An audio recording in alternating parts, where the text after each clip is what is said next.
Welcome to Inside the Owls Burrow. I'm Frank Fort alongside the Hagerty Family head football coach Tom Herman. Coach, a bye week last week. Now, when you do have one of those, do you watch football or do you try to disengage and get away from it a little bit? I don't make a big point to watch football, certainly. The point for me is relax and spend some time with the family. And if that includes, as it did Saturday evening, I got a chance to catch the end of the Ole Miss LSU game as well as the Notre Dame game. But other than that, I was watching 9-year-old football on Saturday morning, and then enjoying Boca Raton with the family in the afternoon. Yeah, a little bit of South Florida lifestyle. Got on the jet skis. I did. Yeah, we've got a wave runner, and the kids enjoy it, and it's a really nice way for us to kind of decompress, get out there, people watch a little bit. Also knowing that we can do that year round around here. Coach's interview is brought to you each week by Phil Smith Automotive, driving the Owls to victory in style. Well, it's almost like we're at the midpoint of the season because we had 4 weeks of camp, 4 games, and now 8 straight weekends of American Conference play. Is this when the rubber meets the road? It is, and it was none of us that are present scheduled our non-conference slate. Although I do think that we'll be better off having played the quality of opponents that we did play. As I sit here talking to you, we're a lot different and a lot better team than we were when Ohio came into town. And so to play an Ohio, a team that is probably going to compete for their conference title in a conference not dissimilar than the American Conference, and then 2 straight Power 5 road games. We've grown a lot in those 8 weeks, and got a chance to take a deep breath, go back to some basics, but also get healthy, get refreshed and rejuvenated for hopefully what will be 9 straight weeks of American Conference opponents. 1 and 3, 2 of those are 1-score losses, so certainly they were winnable games. Is there something to the old adage about learning how to win, especially in the fourth quarter? Oh, there's not something. There's everything to it, and it comes at different times for different programs. I know when we took over at our last stop, they had 3 straight losing seasons. That's very difficult to teach young men that have never tasted what championships feel like, what amount of sacrifice and uncomfortability and submission and all of those things are required to get that. And that's a tough sell because, as Dusty May said, there's got to be a blind belief there by the players. And at some point, and having done this at the University of Houston as well, that team, that was a winning football team that we had taken over, and they were just, maybe 1 or 2 steps away, where, this program has had a few straight, down years, and that's difficult at times to really get your point across as to how worth it that prize is at the end. And so, but we also know that we're growing and we're getting better, and everything that has happened up until this point was only to prepare us for this 9-game stretch. And now we get to, put that on display against like opponents each and every week. I think when you look at, you played 3 pretty good defenses the last 3 games, but are the critical areas of improvement third down, where you're a little over 33%, and then red zone, you're 7 of 13 with 5 touchdowns. Are those critical areas to improve? Yeah, and I think stats can be deceiving a little bit. The red zone one, more so because we were trailing, and against Clemson and Illinois in particular, we had to take a lot of 4th and whatever chances in the red zone. And then third down, I would argue 3rd and 10 plus were awful. And we need to be better, but most teams are not very good. 3rd and 1 to 9, I think we're somewhere right around 50%. And so the argument is, yes, we've got to be better on 3rd and long, but we've also got to be better on 1st and 2nd down to keep us in manageable 3rd down situations. So we know that, we're addressing that. We've got to run the ball better, and I think matchups up front certainly help too when you're running the football, and we feel like we're going to have some pretty good matchups moving forward. Defensively, the pass rush looked much improved against Illinois, particularly with some of the quarterbacks you're going to be facing in the next few weeks. Is it important to keep that pass rush and pressure on quarterbacks going? It is, and any time as a defensive play caller and Coach Bellantoni, our defensive coordinator, anytime you can call a zone coverage or even a man coverage, any kind of coverage where you feel good that you can affect the quarterback with 4 guys rushing. We're getting to that point where I think Coach Rock is feeling more and more comfortable that if he does want to pressure and affect the quarterback, that we can do that with 4 guys. But there's a time and a place to bring more than 4 to try to confuse the quarterback. But I think when we do bring 4, we're doing a much better job than earlier in the season of affecting the quarterback. Golden Hurricanes of Tulsa come into FAU Stadium, 6 o'clock kickoff Saturday. Tulsa is 3-2. They're 1-0 after a 48-26 win over Temple last Saturday in their conference opener. They run the ball twice as much as they throw it, but I think they really set up that passing game, and Cardell Williams, their quarterback, has been very effective because they can run the ball. And I think it's a great game plan. I've got a ton of respect for Kevin Wilson. He's one of the OGs, as I like to call it, of kind of spread, no huddle. And, when I was a young coach coming up, we used to go clinic when he was the offense coordinator at Northwestern. As an O-line tight end guy, he's going to run the football. And I think it's really, really smart. They've got a redshirt freshman quarterback who obviously had probably his best game to date against Temple, but he's still a young guy that can benefit from that protection of a really solid run game. And you're right, they run the ball about 64% of the time, and they're going to run the football to try to set up some movement and boots and nakeds. Over 20% of the time, the quarterback is on the move on first and second down when they are throwing it, but also sets up some deep shots down the field as you try to get lower and lower, in that box to try to stop the run. They're going to eventually try to throw it over your head. Time now for Tom Herman's Pop Culture Pop Quiz, brought to you by FAU MBA in Sport Management. We're going to go movies this week, and I'm going to give you 5 seconds to mull it over and then 25 seconds to name as many Brad Pitt movies as you can. Okay. So take 5 seconds and think about that.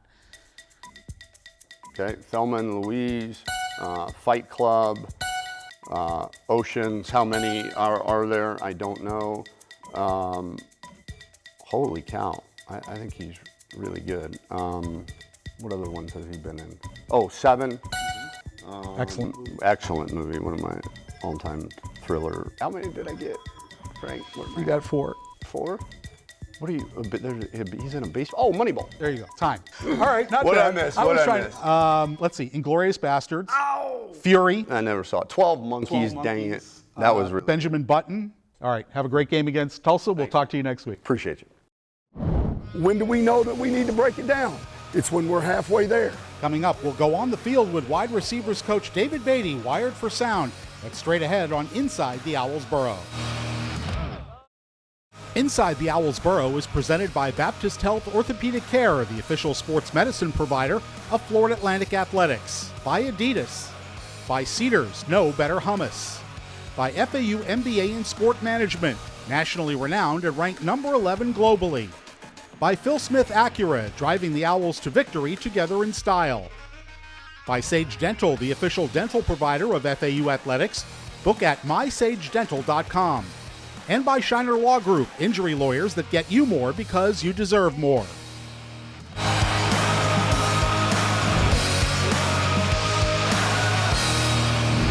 Welcome back to Inside the Owls Burrow. Once again this week, taking you inside the lines with wide receivers coach David Beaty, mic'd up for practice. Wired for Sound is brought to you by Shiner Law Group, the injury lawyers that get you more because you deserve more.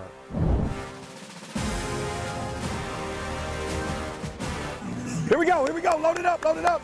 Who's up? Let's go. Everybody down here on the 20, let's go, hurry. We're in the player box, hurry up. Good. Nice communication right there. I got a duck when you throw it, so a roll forward steals you 5. So we're gonna attempt to roll forward, and I wanna see that good technique there, and all you're gonna do is work right through this, and boom, roll through it. Once you know you're there and you're stationary, and I wanna see you roll into the catch. High hands, here we go, high hands. Run it, run. If I put you right here on the 40, right? But here's the ones you score on because they mishit it. You know what I'm saying? So in my mind, when they're backed up, I'm thinking, I'm gonna get a good jump, and if he makes a mistake, it's mine. Does that make sense? I wanna see you button press us, and right there, work your feet, and I'll say break, next group's up. God created these armpits for us to be able to have an aiming point for our hands to go on blocking. Go, boom, boom, good. Break, nice work. Here we go, press it outside shoulder, now watch. Go, Dom. There you go, elbows and pinkies together on that low throw. Right out there on the hash. All right, here we go, takes 2. Yay! You got us? 5 up, and in, on the move, on the move. He's gonna grab you, you gotta be careful, don't let him grab you.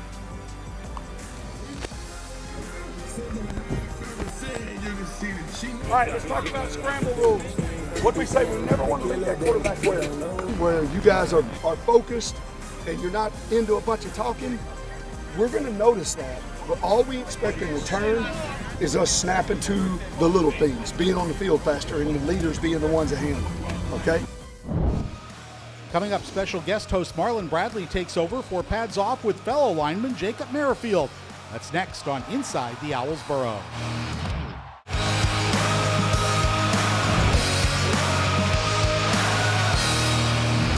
Welcome back to Inside the Owls Burrow. Now, normally I ask the questions in the Pads Off interviews to help you get to know Owl players. This week, however, defensive end Marlon Bradley sat in the host chair to quiz fellow defensive lineman Jacob Merrifield. Pads Off is brought to you by Sage Dental, official dental provider of FAU Athletics. Book at mysagedental.com.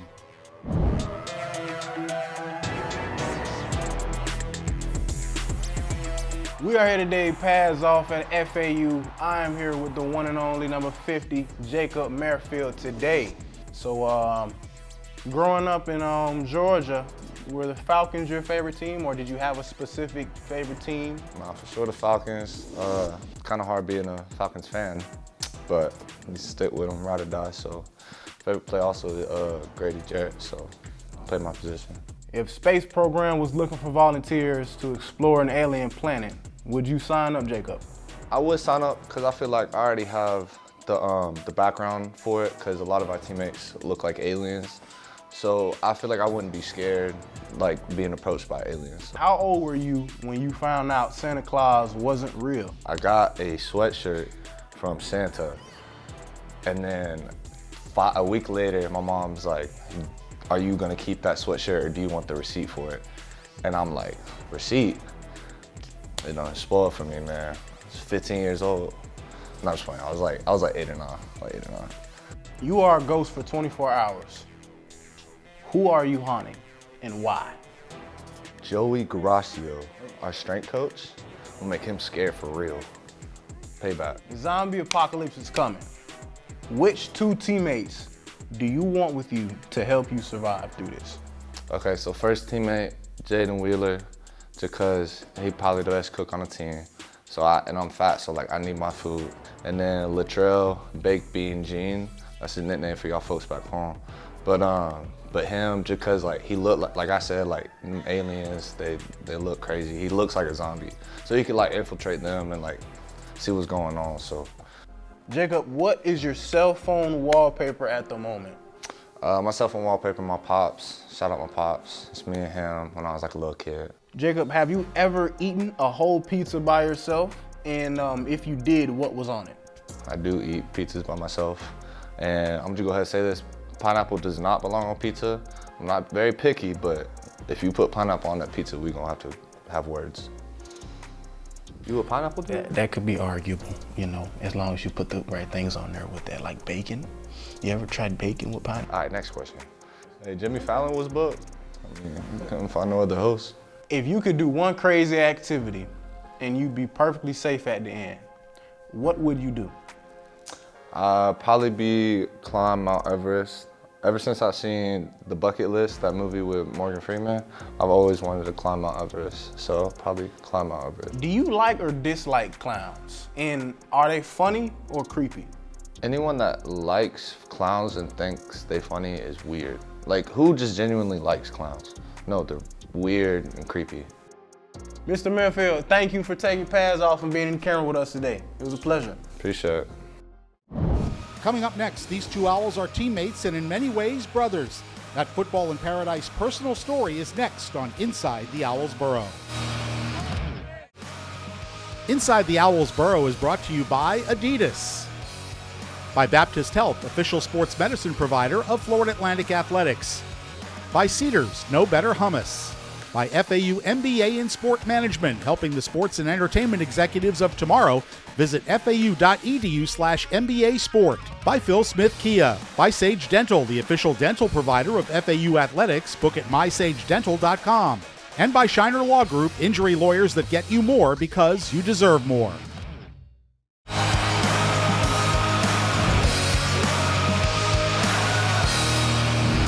Welcome back to Inside the Owls Burrow. We continue this week with our series of personal stories, this time with a young man whom we knew up until a few months ago as Courtney Holmes. He's been through so much in his life, so many twists and turns, from being cocaine exposed at birth to at age 8 losing his mother in a hit-and-run accident. At 16, an aunt and 2 cousins were shot and killed by the woman's boyfriend. Courtney himself then became the victim of gun violence. But he also has a very special relationship with high school and college teammate Andre Lamas and his family. Here's their story in Football in Paradise. Football in Paradise is brought to you by Go Solar Power, lowest payment, best equipment, #1 solar installer. Courtney and I became friends literally over a car ride home. We're leaving practice one day, everyone's about to head out, and someone goes, "Hey, who can take us down south?" And I was like, "I got y'all, let's go." We started day by day, picking up for practice, and then riding together, going home after practice. We built a connection from the first time we met, like just talking about like personal things in our life, like checking on each other day in and day out. Me and my boy Henry Perez, like we grew a bond with Andre, and with his parents, they built a bond with us as well. I moved out of my parents' home when I was 16 years old. My sophomore year of high school, I moved in with my grandparents. They needed someone to take care of them, so I moved in with my grandparents. I told Courtney, "There's an extra room, you got it." My father, in all his wisdom, and my mom were like, "Listen, we live 5 minutes from Christopher Columbus. Why doesn't Andre live with us? And you guys can, come see him, visit him on the weekends or what have you." They live on one side of the house, and then we'll have the other side of the house. And he was like, "All right, let's do it. It's gonna be a lot more convenient for me." So for junior year, we moved in with my mom to help take care of my father. Welcomed me in their home with open arms, much love. They let me live there, fed me, clothed me, did whatever they can to make sure I'm comfortable with them. I felt that Courtney was part of the family when I realized that he wasn't taking anything for granted. He was very grateful about the simplest things. He would ask if he can get something from the refrigerator. Mind you, the guy's living at the house. July 22nd, 2019. My junior year going into my senior year of high school. My brother, I guess he had some situation with this older guy. He said, "Oh, what's up with your brother? What's the deal?" We ended up fighting, get up. I got shot 2 times in my back. I never thought that he would become a statistic. You always read about it, but when you become a statistic, it hits home. We lost him twice. Being flatlined twice, that means dying, coming back, dying again, coming back. When they told me that, it was mind blowing. He had tubes and masks and whatever, but I went up to him and I held his hand. I just said something, I think, to the effect of, "You're gonna be okay. We're all here with you, and I love you." And he squeezed my hand.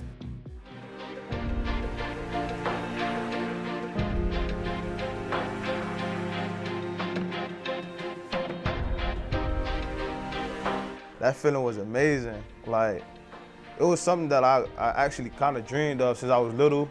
Just winning the state championship with people that I grew up with. It was an unbelievable feeling. It meant the world to have Courtney back on the team for the state championship run. Courtney, even when he was out and he couldn't play, he was still the heart and soul of our team.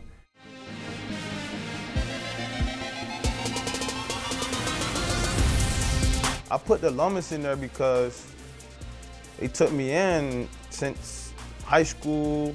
Like, they did a lot of incredible things like people don't know behind the scenes that very helped me into the position that I am in today.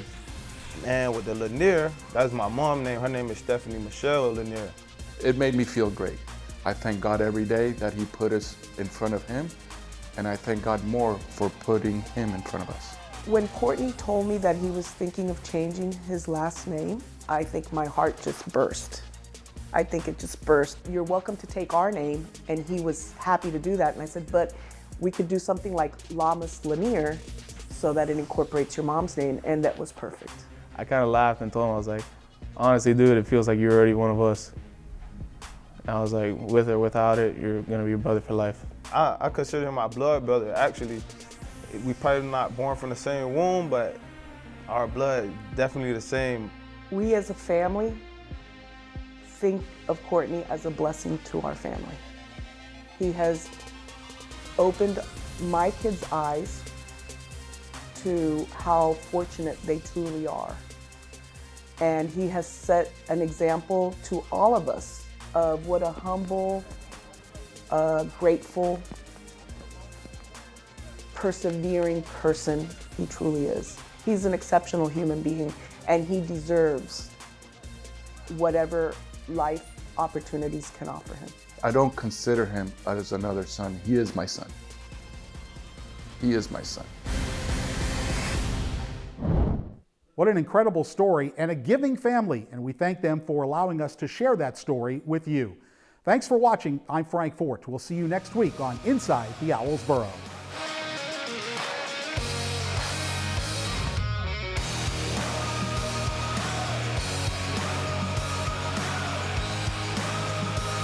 This has been a presentation of Playfly.